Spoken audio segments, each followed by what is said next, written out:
देखिए दोस्तों, इस वक्त SIR बड़े जोरों शोरों से चल रहा है और खासकर यूपी में अब नोटिसों का दौर जारी है। लगभग कुछ ही लोगों को छोड़कर सभी लोगों के पास नोटिस आ चुके हैं। किसी के पास किन्हीं वजहों से नोटिस आया है, किसी के पास किन्हीं वजहों से नोटिस आया है।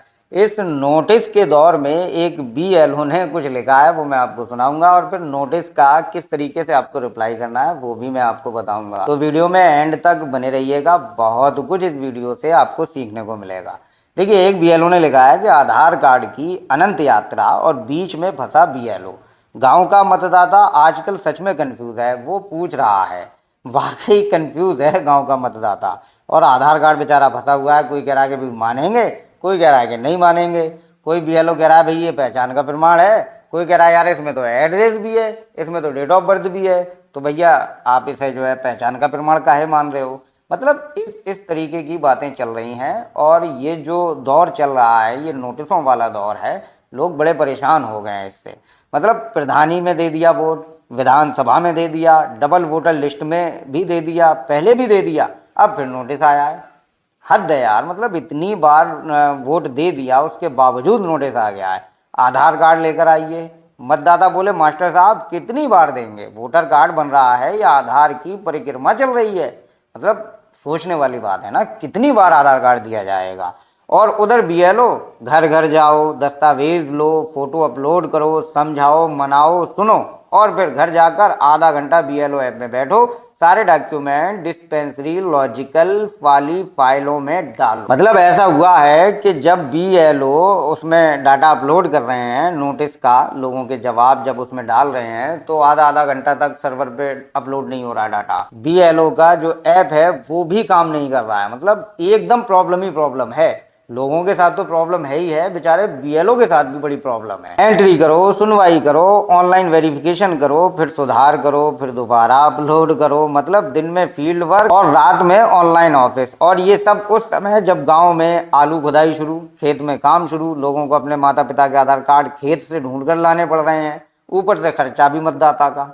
जाहिर सी बात है भाई, फोटो कॉपी होगी ना, हर बार फोटो स्टेट, हर बार प्रिंट। जन सेवा केंद्र वाले फोटो स्टेट मशीन वाले मानो आधार सीजन बना रहे हैं। मशीन भी गरम, जेब भी गरम, मतदाता परेशान, BLO परेशान। और BLO के रूप में काम कर रहा शिक्षक मानसिक तनाव की पराकाष्ठा पर। ऊपर से सुनो, आप ही क्यों बार बार बुलाते हो, कितनी बार देना पड़ेगा। सवाल किसी से नहीं, बस एक हल्की सी मुस्कान के साथ पूछ रहे हैं, क्या कभी प्रक्रिया बनाते समय जमीन की घड़ी भी देखी जाएगी।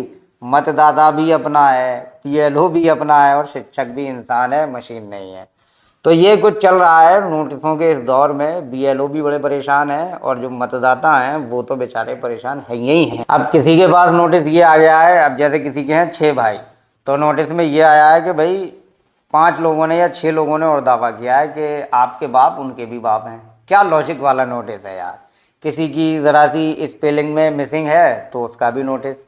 अब पहले कहाँ किसी की स्पेलिंग सही हुआ करती थी, और कहाँ इतने पढ़े लिखे लोग हैं हमारे देश में, खासकर हमारे प्रदेश में, उत्तर प्रदेश में, जो वो एक एक स्पेलिंग का ख्याल रखेंगे। लोगों को ये नहीं पता रहता है कि भाई उन्होंने दोपहर में खाना क्या खाया है, तो वो स्पेलिंग क्या ध्यान रखेंगे।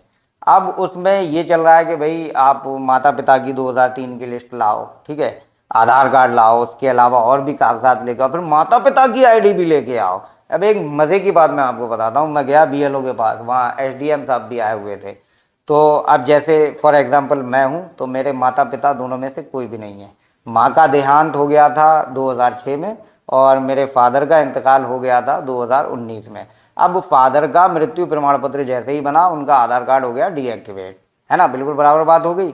आधार डीएक्टिवेट कर दिया UIDAI ने। अब आधार जब डीएक्टिवेट हो गया तो वो किसी काम का रहा ही नहीं, और माँ का तो आधार कार्ड होगा ही नहीं, ना पहचान पत्र होगा, क्योंकि वो तो 2006 में उनका इंतकाल हो गया। लेकिन हाँ, 2003 की लिस्ट में दोनों का नाम है। अब मेरे भाइयों के नाम पे नोटिस आ गया। मैं पहुंचा तो BLO से मैंने पूछा भाई क्या क्या देना पड़ेगा। उन्होंने बोला कि माता पिता की 2003 की वोटर लिस्ट लेकर आओ, ठीक है। अब उसमें जो है फिर माता पिता की ID भी लेके आओ। मैंने मृत्यु प्रमाण पत्र ही मिलेगा, क्योंकि भैया दोनों मर चुके हैं, तो उनकी ID मैं कहाँ से लेके आऊँगा। अब नहीं भाई, हमें तो ID चाहिए। मैंने क्या लॉजिक है यार। और नोटिस क्या था कि आपके और भाइयों ने भी दावा किया है कि वो आपके भाई हैं, और जो आपके बाप हैं वो उनके भी बाप हैं। अरे भैया मेरे, जब 6 बच्चे हैं या 7 लड़के हैं किसी के, या किसी की 11-12 औलादें हैं तो वो तो दावा करेंगे ना, दावा क्या करेंगे भाई, उनके बाप ही हैं। तो इसमें ये क्या लॉजिक है ऐसा नोटिस बनाने का, ये मेरे समझ में नहीं आया। तो वहाँ एसडीएम साहब भी थे, तो मैंने कहा एसडीएम साहब ये चल क्या रहा है आखिर, मतलब अब मरे हुए माता पिता का आधार कार्ड में कैसे बनवाऊं भाई, आधार कार्ड के लिए एक जिंदा व्यक्ति चाहिए होता है ना, तो अब वो जिंदा है ही नहीं तो उनके आधार कार्ड में कहाँ से लाऊंगा, उनकी आईडीज में कहाँ से लाऊंगा। तो एसडीएम साहब बहुत देर सोच में पड़े बेचारे, तो उन्होंने कहा ऐसा है आधार कार्ड ले लो और 2003 की वोटर लिस्ट की कॉपी ले लो, और अगर नहीं है तो बीएलओ आपके पास अगर है तो फिर आप उसे अपलोड कर दो, नहीं है तो आप निकलवा के लाओ, मतलब लोगों को जनसेवा केंद्र पर मत दौड़ाओ। अब बीएलओ भी बेचारे परेशान हैं। तो कुल मिला के नोटिस में ज़्यादा कुछ नहीं है, बस लोगों को डराया ज़्यादा जा रहा है, उसमें सिर्फ आधार कार्ड ही आपका काम कर रहा है, ऐसा मुझे मालूम हुआ है। ठीक, तो आपको क्या चाहिए, आप अपने आधार कार्ड की फोटोकॉपी दे सकते हैं और आपके माता पिता में से किसी एक का नाम हो 2003 की वोटर लिस्ट का, उसका आप प्रिंट आउट निकलवा के दे सकते हैं या क्रम नंबर आप पीएलओ को बता सकते हैं। तो इस तरीके से आपके नोटिस का काम आसानी के साथ हो जाएगा। तो ये कुछ नया था एसआईआर और नोटिस के नाम पर जो मैंने आपको बताने की कोशिश की, समझाने की कोशिश की। उम्मीद है आपको मज़ा आया होगा, अच्छा लगा होगा। तो अगले वीडियो में मिलेंगे, तब तक के लिए अपना ख्याल रखिए।